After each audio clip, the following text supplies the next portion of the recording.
Hi friends, ಎಲ್ಲರಿಗೂ ನಮಸ್ತೆ. ನನ್ನ ಹೆಸರು Mamata reiki master, grand master, tarot reader, akashic reader. ಇವತ್ತು ಧ್ಯಾನದ ಬಗ್ಗೆ ಮಾತಾಡೋಣ.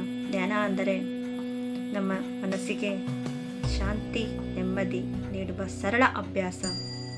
ನಾವು ದಿನನಿತ್ಯ ತುಂಬ ಒತ್ತಡ, ನೋವು, ದುಃಖ, ಅಶಾಂತತೆ, ಅನಾರೋಗ್ಯ ಈ ಥರ ಒಂದೊಂದು ಕಾರಣಗಳಿಂದ ನಾವು ಸಿಲುಕಿಕೊಂಡಿದ್ದೇವೆ. ಇದರಿಂದ ಹೊರಗೆ ಬರಲು ಧ್ಯಾನದ ಅಭ್ಯಾಸ ತುಂಬ ಅವಶ್ಯಕತೆ ಇದೆ. ಈ ಧ್ಯಾನ ಮಾಡುವುದರಿಂದ ನಮ್ಮಲ್ಲಿ ಆತ್ಮವಿಶ್ವಾಸ ವೃದ್ಧಿಯಾಗುತ್ತೆ, ಏಕಾಗ್ರತೆ ವೃದ್ಧಿಯಾಗುತ್ತೆ, ಆರೋಗ್ಯ ಜೀವನವನ್ನು ಪಡೆಯಬಹುದು, ನೆಮ್ಮದಿ, ಶಾಂತಿ ಈ ಥರ ಎಲ್ಲನೂ ಸಿಗುತ್ತೆ. ದಿನವಿಡೀ ಸಂತೋಷಕರವಾದ ಜೀವನ ನಡೆಸಬಹುದು, ನೆಮ್ಮದಿಯಾದ ಜೀವನ ನಡೆಸಬಹುದು. ದಿನವಿಡೀ ನಮ್ಮಲ್ಲಿ ಆತ್ಮತೃಪ್ತಿ ಅನ್ನೋದು ಇರುತ್ತೆ 1 ಗಂಟೆ ಧ್ಯಾನ ಮಾಡುವುದರಿಂದ.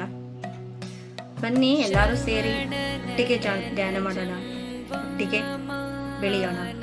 ಇದೇ ಫೆಬ್ರವರಿ 6ರಿಂದ ಬೆಳಗ್ಗೆ 5ರಿಂದ 6 ಗಂಟೆ ಬ್ರಾಹ್ಮಿ ಮುಹೂರ್ತದಲ್ಲಿ ಧ್ಯಾನವನ್ನು ಪ್ರಾರಂಭಿಸುತ್ತಿದ್ದೇವೆ.